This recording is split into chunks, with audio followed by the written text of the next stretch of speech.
नमस्कार दोस्तों, मैं सुभाष गिरी। आप देख रहे हैं मैक्स महाराष्ट्र हिंदी।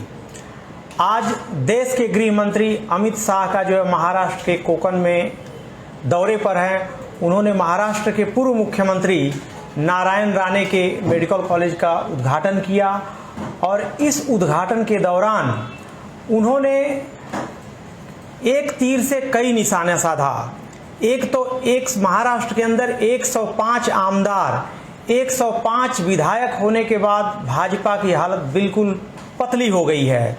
वहीं दूसरी तरफ 3 पहिए की सरकार, उन्होंने महाविकास आघाड़ी सरकार को, जो 3 पहियों की सरकार बोलते हुए हमला किया कि 3 पहियों की सरकार ने सत्ता के लालच में आकर के जो महाराष्ट्र की जो है उन्होंने सत्ता बनाई। मगर हम ऐसा नहीं चाहते। पूरी तरह से उन्होंने जो है महाराष्ट्र विकास आघाड़ी सरकार के ऊपर जो जोरदार हमला बोला। उन्होंने शिवसेना को भी जो है लपेटे में लिया। उन्होंने अमित शाह ने कहा, गृह मंत्री अमित शाह ने सीधा शिवसेना को कहा कि बाला साहेब ठाकरे के विचारों को शिवसेना ने तापी नदी में जो है फेंक दिया है। सत्ता के लिए शिवसेना ने जो है अपनी विचारधारा को छोड़ करके कांग्रेस राष्ट्रवादी के साथ उसने सरकार बनाई है। हमने किसी भी तरह का, महाराष्ट्र में जब चुनाव हो रहा था, विधानसभा का चुनाव हो रहा था, तो हमने किसी भी तरह का जो है हमारा शिवसेना के साथ किसी भी तरह का जो है ये नहीं हुआ था कि मुख्यमंत्री किसका बनेगा। अगर ऐसी बात रहती थी तो उन्होंने बिहार का हवाला देते हुए कहा कि बिहार में हमने चुनाव के हर प्रचार में, हर मुहिम में हमने सीधा संकल्प आह्वान किया था कि अगर बिहार के अंदर अगर भारतीय जनता पार्टी अगर ज्यादा सीटें अगर जीत कर आती है तो भी भाजपा का मुख्यमंत्री नहीं बल्कि जनता दल यूनाइटेड का मुख्यमंत्री होगा, नीतीश कुमार मुख्यमंत्री होंगे। उसी तरह महाराष्ट्र में ऐसी कोई बात नहीं थी। अगर हमने वादा किया होता कि 2.5 साल मुख्यमंत्री भाजपा का होगा और 2.5 साल मुख्यमंत्री शिवसेना का होगा, तो यह बात हर प्रचार में, महाराष्ट्र का जब चुनाव प्रचार चल रहा था तो ये बातें जरूर जनता के सामने आई होती। लेकिन माहौल को देख करके शिवसेना ने जो है अपनी विचारधारा को बदल करके सत्ता के लालच में जो है कांग्रेस राष्ट्रवादी के साथ जो है उसने सरकार बना ली।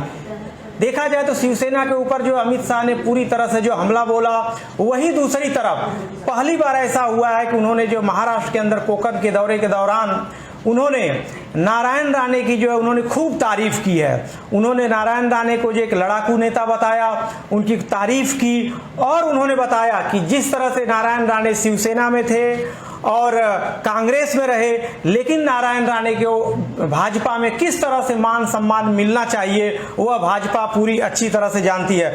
हो सकता है कि गृह मंत्री अमित शाह की बातों को सुन करके नारायण राणे आज जरूर गदगद हुए होंगे, प्रसन्न हुए होंगे। वहीं दूसरी तरफ जो है आज जिस तरह से जो है अमित शाह ने जो है महाविकास आघाड़ी की सरकार के ऊपर हमला बोला है, उससे साफ झलकता है कि महाराष्ट्र के अंदर भारतीय जनता पार्टी 105 आमदार होने के बावजूद कहीं न कहीं जो सत्ता से महरूम है और उसके अंदर सत्ता से दूर होने का पीड़ा जो है वो साफ चेहरे पर दिखाई दे रहा है। लेकिन जो भी हो, लेकिन देश के गृह मंत्री अमित शाह ने जो है महाराष्ट्र के दौरे के दौरान उन्होंने नारायण राणे की आज जो है खूब तारीफ की है। अब आगे क्या होगा देखा जाए तो नारायण राणे के जो अंदर महाराष्ट्र का मुख्यमंत्री, भले उन्हें राज्यसभा का सदस्य बीजेपी ने बनाया है, दिल्ली भेजा है, लेकिन उनके अंदर बार जो पीड़ा जो रहती है महाराष्ट्र की राजनीति में, उनका ज्यादा जो है दिली तमन्ना रहती है। लेकिन यही जानकर उन्होंने शिवसेना भी छोड़ी, कांग्रेस भी काफी सालों तक मंत्री रहे और कांग्रेस में मुख्यमंत्री बनते वह चूक गए। शायद वही पीड़ा लेकर के वो जो भाजपा में आए। लेकिन आज भाजपा में जिस तरह से जो है गृह मंत्री जो भाजपा के जो चाणक्य बोले जाते हैं, उन्होंने नारायण राणे की जो तारीफ की, तो जरूर इससे जो है कई तरह के जो है सियासत के गलियारों में चर्चा होगी। तो दोस्तों, मैक्स महाराष्ट्र हिंदी को आप फॉलो अप कीजिए, हमारे यूट्यूब चैनल को सब्सक्राइब कीजिए। नमस्कार।